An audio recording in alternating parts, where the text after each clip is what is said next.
EGM Network.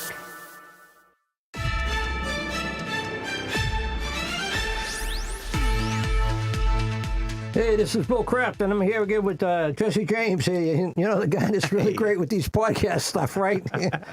Like, Bill. I don't leave home without my American Express, and I won't do a podcast without Jesse James here, you know? He's absolutely the best. Thank you. And if you're ever doing something here, Evergreen Media, catch that, Evergreen Media, right? Don't cut me off, Jesse. Yeah, I didn't mean to. Plug for you guys. There it is, There we go. Evergreen Media, right? All right. Hey, number 16 podcast, Jess? Yeah, number 16. Boston Red Sox. Boston Come on. Red Sox. Who was it? 1967. Larry Doby. No. No. Who's number 16? Roger Clemens. No, Palmer. Palmer. Yeah, he was number 16. He pitched for the Boston Red Sox. They won the last 4 games of the year to win the pennant to get into a World Series. Okay. And they swept the Minnesota Twins. I love those Twins guys, you know? Nice. Hey, my wife has a friend, Leslie, who is a big fan of this program broadcast. So, Leslie, this is going to be dedicated to you tonight. All right. Can I do that, Jesse? Sure, absolutely, yeah. All right, just Shout out to checking, Leslie. Yeah. This is for Leslie, if you're out there, Leslie. Hey, we got the global warming. You're always going to see this because it's really out there, folks. So, Yeah. take a peek at it. The globe is heating up. It is already heated up. But let's see, it's over 2 degrees Celsius on average. That's over 3 degrees Fahrenheit. And that's 2024. It's only getting hotter, folks. Yeah, There's the proof. And 25, 24, 23, those are the 3 hottest years ever recorded. No, they weren't being recorded in the 1400s and stuff like that, so we don't really know. But at least the last 3 years, since the 1850 or something, these are the 3 hottest years. Bang, bang, bang. Almost 1, 2, 3 in a row, but there was one a little cooler than the other. Hey, we're going into, we got the billionaires is my theme with Social Security, right? Yeah. And what the billionaires pay in taxes, Jess? Social Security taxes? Very close to 0, yeah. Yeah, is Maria? Yeah, this is Miss Patty Murray. Patty Murray. She works in the government. She does. She's Congress. She doesn't know what to do. What if you're a billionaire like Trump or Musk? Your Social Security tax would be effectively, on my understanding, Very, very much smaller. 0.0002. Yes. That just doesn't make sense to me. And when the richest people in the country have the smallest effective tax rate, that does not seem to me like a very fair system, especially when we are now 6 years away from retired workers facing this 24% cut in their Social Security benefits. In all likelihood, folks, it's going to be a lot more than 24% when you get there from 6 years from now. That's just a ballpark estimate. It's not going to be any more. And do we have anything what the president might want to say about that? Yeah, here's what the president thinks about Social Security and Medicare and Medicaid. We can't take care of daycare. We're a big country. We have 50 states. We have all these other people. We're fighting wars. We can't take care of daycare. It's not possible for us to take care of daycare. Medicaid, Medicare, all these individual things, they can do it on a state basis. You can't do it on a federal. We have to take care of one thing, military protection. We have to guard the country. But all these little things, all these little scams that have taken place, you have to let states take care of them. Yeah, well, he calls it a scam, and that's really disgusting. But that we play this so you know where we're headed. If the president of the United States can't embrace covering these types of things and making sure everything's getting bring the Republican Party in line so that they would pass something that would save Social Security, then you're in deep trouble out there, folks. And hey, something happened significantly last night, Jesse. What's that? Stephen Colbert. You know about Stephen? Oh, yeah. His last show. Oh, that was last night. Okay. Yeah, he wasn't making any money for the billionaires, so supposedly they cut him. But the billionaires, they're going to be buying Warner Brothers, and they're paying $108 billion for it, but they don't have enough money to cover the show.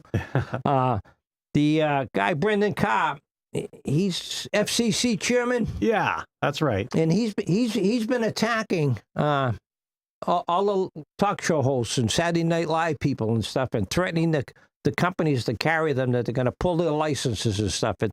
it almost borders on being criminal. But this is supposed to be a free country, free speech. You know, you lose your free speech like they did in Germany. You get a terrible situation on our hands, and we're sliding down the slippery slope in that direction. And no one in the Republican Party is going to step up to Donald Trump. And we'll explain that a little later. Anyway, it's important to fix the Social Security funding. It's being done by payroll dollars, and that doesn't work anymore. These billionaires, we did this last week, what, $158 billion in transaction fees, transactions that occurred in 1 month. The month of February, right? Yeah. Yeah. And not to went to Social Security and enhance their wealth. Yeah. The billionaires enhance their wealth, and we, hardworking Americans, we lose. So these fees need to be charged on those types of transactions. A 5% fee, it's not a lot of money, you know. No. So a 5% fee on all those transactions would save Social Security and basically make it permanently going forward in the future that no one would ever have to worry about living the quality of life after they retired, okay?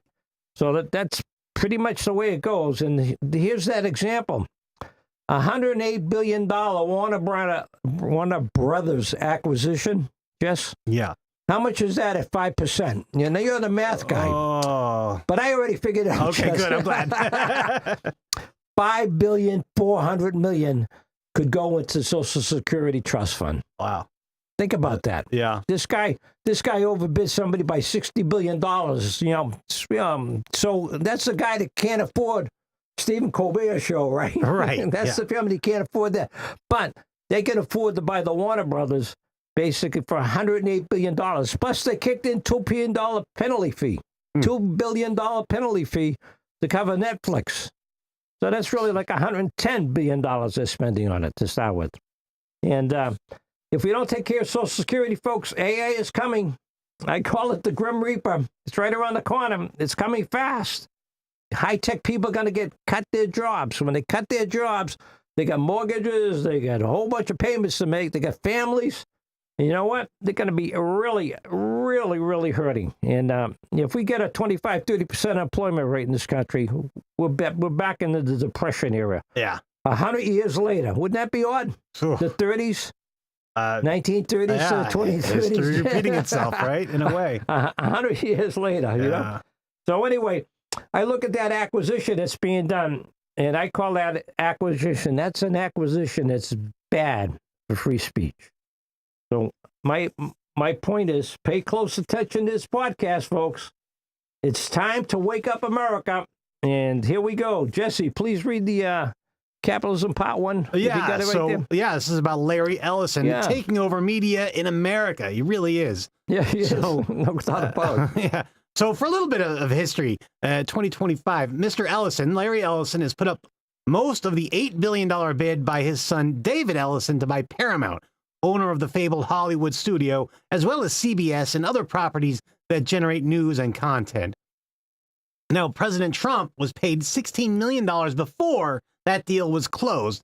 Kind of greased the wheels, looks like. Well, we're not sure. You know, the president's a pretty honorable guy. You know, you can trust everything he says. I don't think he's ever told a lie in his life, Jess. I'm telling you. According to him, just ask him. He'll tell you, right? That's right. Yeah. Hey, do you have that clip you could play? We do, what the president might be saying about that stuff? Yes, this is from PBS NewsHour on YouTube. The FCC approved Skydance Media's $8 billion bid to acquire CBS News parent company Paramount. The green light from Trump's FCC comes after Paramount agreed to a $16 million settlement over a lawsuit brought by the president. Well, I was going to ask you that. Is this sort of the new template for future media deals, this sort of new era of political appeasement? You mentioned two of the things that Skydance agreed to. They're also agreeing to a comprehensive review of CBS, and they say they're going to ensure viewpoint diversity in addition to getting rid of DEI at Paramount and installing an ombudsman to check for complaints of bias.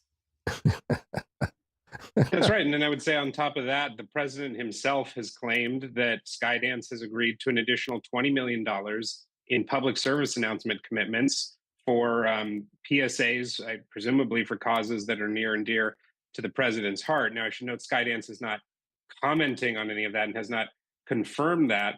But yeah, is there a new landscape here? Sure. So long as business leaders, media leaders are willing to make these allowances in order to do business. And so long as Trump and FCC Chairman Brendan Carr are able to leverage the power of their offices in order to exact these settlements or these allowances, then yeah, that is the landscape. Hey, yeah, that's the landscape, all right. Yeah, it's funny, Jesse. That acquisition was delayed. It ran over 250 days of delay once they applied for it. Mm-hmm. And, right after they got that $16 million settlement with the president, within weeks, it closed. It was okay to go. Okay, everybody signed off. Brendan Carr's not going to look into it and see if it's a monopoly that's being formed by owning all these networks and media and content areas. So he's leaving that alone. He thinks it's okay, I guess. But the president picked up $16 million to do whatever he wants to do. But he usually says he's going to give it to charity, but he never releases his tax returns.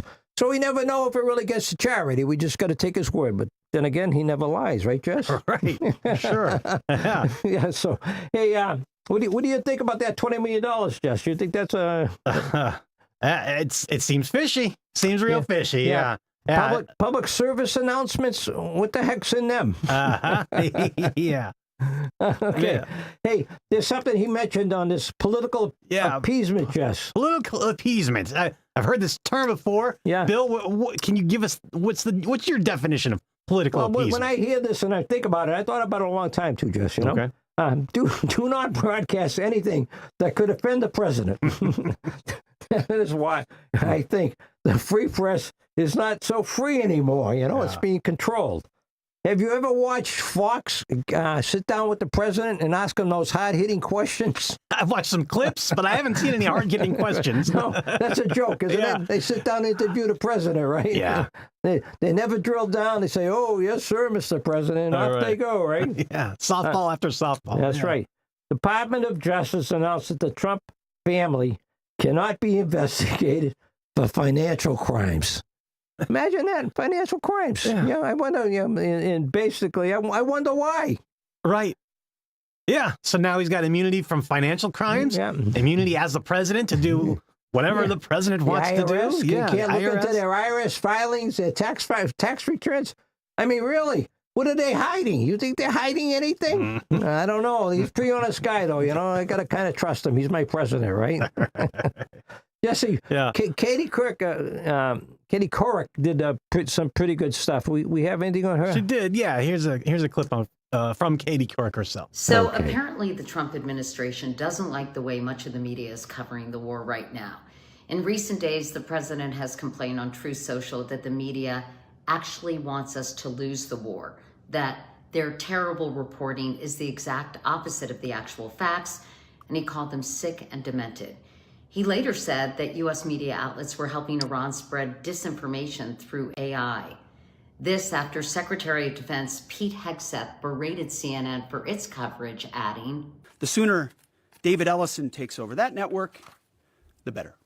The Ellisons are, of course, Larry Ellison, the billionaire founder of Oracle and a huge Trump supporter, and his son David, who's about to take over Warner Brothers Discovery, which includes CNN. While the younger Ellison has insisted CNN will maintain absolute editorial independence, sources cited by the Wall Street Journal claim Ellison offered assurances to Trump officials that he would implement major changes at CNN if the deal goes through. Hey, it seems like Hegseth already knew that CNN was a done deal based on his comment there, right? It's going to be great when they take it over, right? Right. So we got a tag team going on between father and son and the meteors, and I think they're all on the same page of where they're taking all this stuff. One thing that to make democracy strong has always been a strong news media is a question of what the government does. And I'm not a Republican, I'm not a Democrat. Everybody who watches this knows that, right?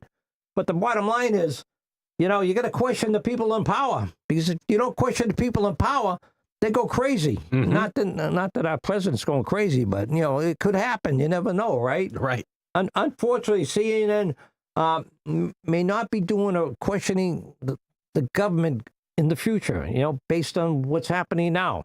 President Trump and Dave Ellison have had a discussion about which people the president would like to see removed from CNN. No, I know who they are, but I didn't want to mention them. So when it happens, I'll let you know if I was right, okay? And we had something from our former President George Bush about news media, right? Covering stuff. Yeah, here's the second part of that Katie Couric clip, and George Bush is mentioned in this. Meanwhile, his son, George W. Bush, who faced even more criticism for the war in Iraq, nevertheless understood the importance of a free press. This is what he said in 2017. We need an independent media to hold people like me to account. I mean, power can be very addictive, and it can be corrosive, and it's important for the media to call to account people who abuse their power. Because independent media is seen as a threat, attacking and suppressing the press is part of the authoritarian's playbook. So Trump has gone from calling anything he doesn't like fake news in his first term to putting his thumb on the scale to bolster corporate owners who will likely give him more favorable coverage. And now it's bullying outlets with the threat of revoking their licenses. George Orwell once wrote, "Journalism is printing what someone else does not want printed. Everything else is public relations." Looks like the White House only wants good PR and is trying to control the message. But as Walter Cronkite said, freedom of the press is not just important to democracy, it is democracy. Yeah, that's quite a statement. Anyway, with the George Bush comments, kind of rings true today, Jesse. What do you think? Yeah. Power is addictive. Yeah. Power is also corrosive. Yeah, well, they say absolute power corrupts absolutely. I see that happen. Yeah. Almost every day, right? You look at something and you can't believe what's going on with the federal government, you know, and these people that are running it, they're like the clown car, right? Doing what somebody says jump and they say how high, you know, that's what it looks like to me. Yeah. Plus the press, you know, in the old days, it used to be the newspaper. Right now, TV's even fading away. Social media and podcasts. Hey, podcasts are taking over, just, you know. Right, yeah. And Walter Cronkite, you know, just looking back, he was like the most trusted man in America to deliver the truth. We got these clowns. I was watching ABC this morning, right? Mm-hmm. All they did was talk about sports. Really? Yeah, that was their news broadcast, sports. You know, that's all they were talking about, sports, basketball, hockey, whatever, you know. Yeah. No real serious things going on in the world. You think we're living in a saint's place, right? Hey, did you know that 20% of the people just get their news from TikTok?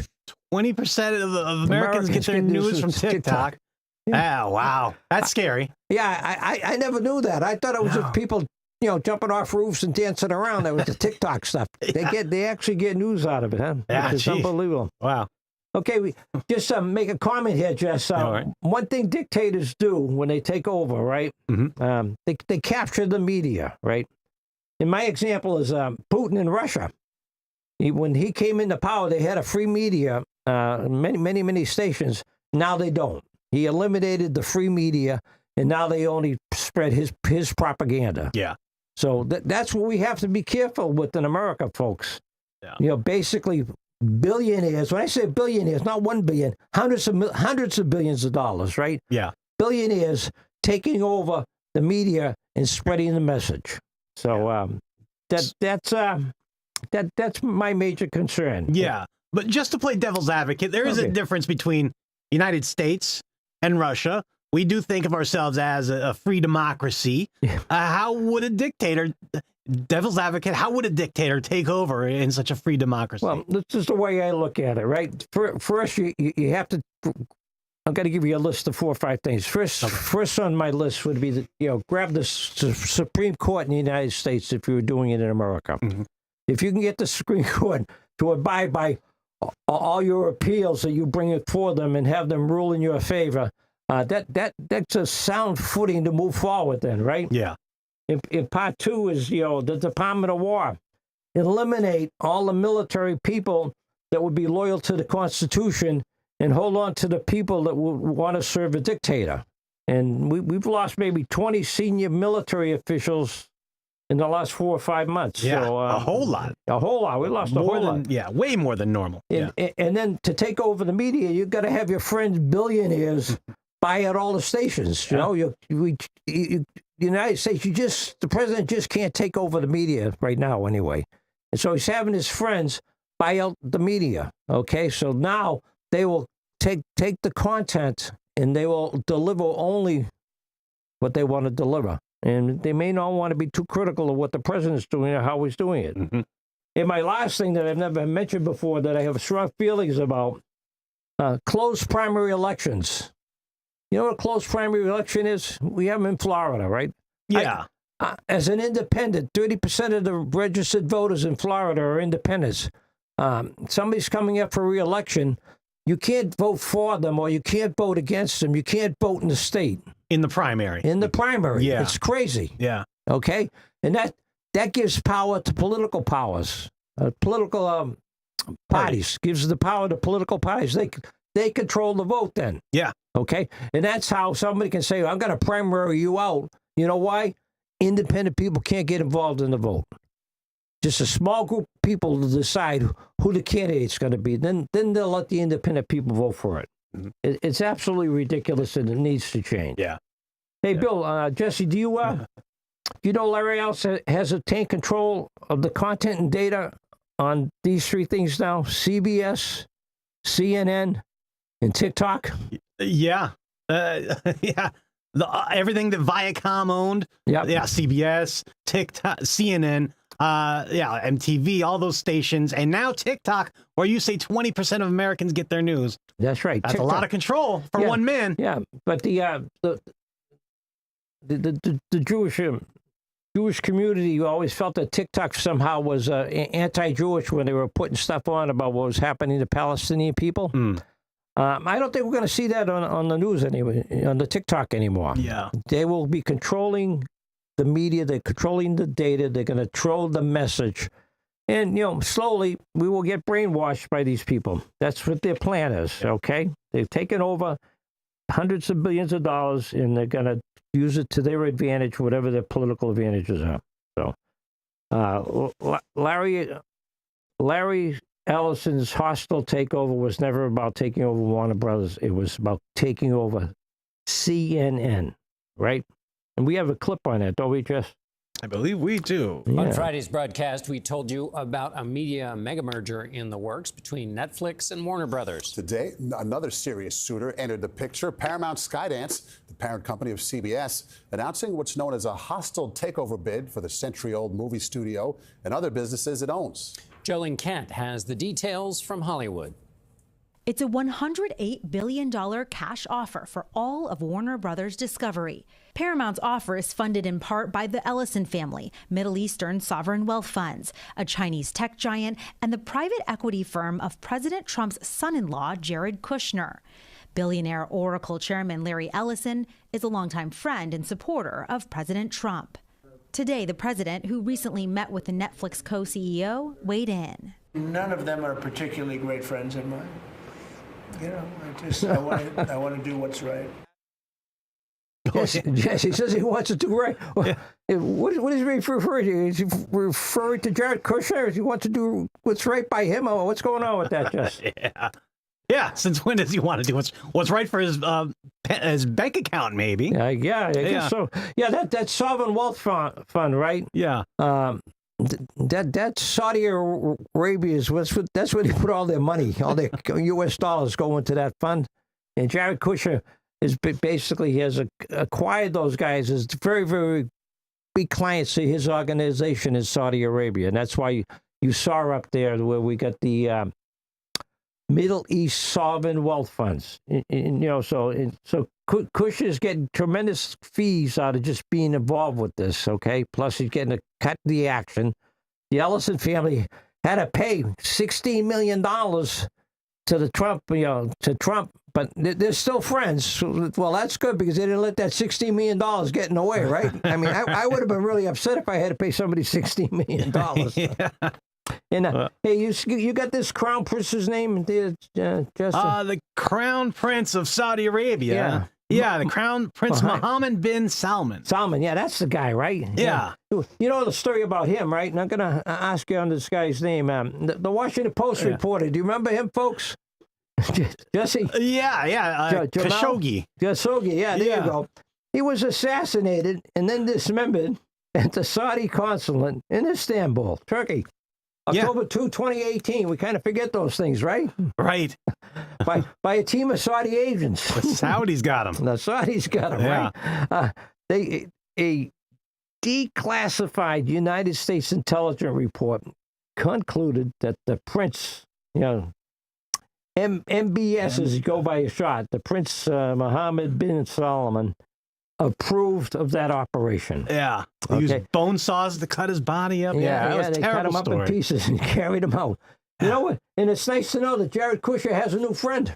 Right. The Prince. Yeah. Him and the Prince are good buddies now, Yeah. Welcome to America, right? Running in honest circles there, yeah. It's unbelievable. Yeah. Okay, we can do a little bit more if we can. Sure, yeah. So Trump praises West Point for reporting cancellations. Can you tell us about that, Jess? Yeah, so recently Tom Hanks was set to receive the Sylvanus Thayer Award this month from the West Point Association of Graduates, but the ceremony was called off.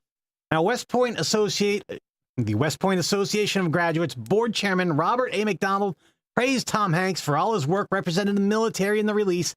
Tom Hanks has done more for the positive portrayal of the American service member, more for the caring of the American veteran, their caregivers, and their family, McDonald said.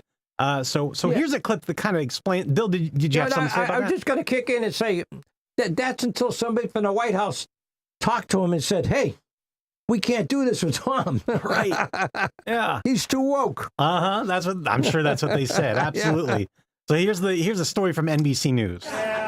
In just a few weeks, beloved actor and veterans advocate Tom Hanks was set to add to his long list of accolades with a new honor, the prestigious Sylvanus Thayer Award from the U.S. Military Academy at West Point. But now that award ceremony has been canceled. According to the Washington Post, the decision to scrap the event, which includes a parade, was announced in an internal email to staff on Friday. The award, announced in June, is given to an outstanding citizen who embodies the Academy's ideals of duty, honor, and country. At the time, Hanks called the honor both humbling and meaningful. The alumni group citing the 69-year-old's portrayal of U.S. service members in movies like Saving Private Ryan, Hey, Bubba, and Forrest Gump, as well as his longtime support of veterans and military caregivers, like his work with the Elizabeth Dole Foundation's Hidden Heroes campaign, something he's talked about with Savannah over the years. Hidden Heroes is all about the people that care for veterans who've come back with wounds. It is 24 hours a day that loved one is going to require a certain type of care and attention. Yeah, absolutely. This guy's one of my heroes in life. Paul Newman. I put him in the same category as the Paul Newman guy. Yeah, the guy that's in Washington in movies and whatever that really cared for people, right? Yeah. And Jesse, why do you think he got canceled here? What do you think the deal of that was? Yeah, like you said, Trump probably thinks he's too woke. Yeah. He might have said one little thing about Trump one time and he got on his bad side. Yeah. Yeah, well, I figured Trump wanted that prize, and he didn't get it. Yeah. If you don't give it to me, you can't give it to anybody. What do you think about that, Jess? Totally. Yeah, I see that with the new Nobel Prize, and this prize, I'm sure, the same way. Yeah. Okay. Hey, this is woke. I've been wrestling with this for a long time. I don't know what woke is, Jess, but anyway. Yeah. I boiled this down to, if you are woke, you can show compassion for people. That's what woke people do. They show compassion. Yeah. If you are not woke, it means you must support exploitation of hardworking Americans by billionaires and their corporations. And personally, I'm going to wrap this up now, Jess. Personally, I will never support that. That is bad capitalism, unconditionally. And we will have part 2 next week, and it's going to be about TikTok, how that acquisition took place and how much money was spent on it. So remember, it's up to you. Wake up, America. Social Security's going away. There's all kinds of ways to fund it other than payroll dollars from hardworking America. What do you think, Jess? Yeah, absolutely. Yes, better wake up, America. Like us on YouTube at Wake Up America with Bill Crafton. That's our YouTube page. And just follow us and give us a like. Also All right. on your network too, right, Jess? Yeah, also on the EGM network. Yeah, that's right. That's right. You know, we're trying to get as much exposure as we can here. Yeah, and that's Leslie, right. I hope you enjoyed the show. Yeah, shout out to Leslie. All right. Thanks a lot. We'll see you next week. All right. Thank you, Jesse. Thank you. Fabulous.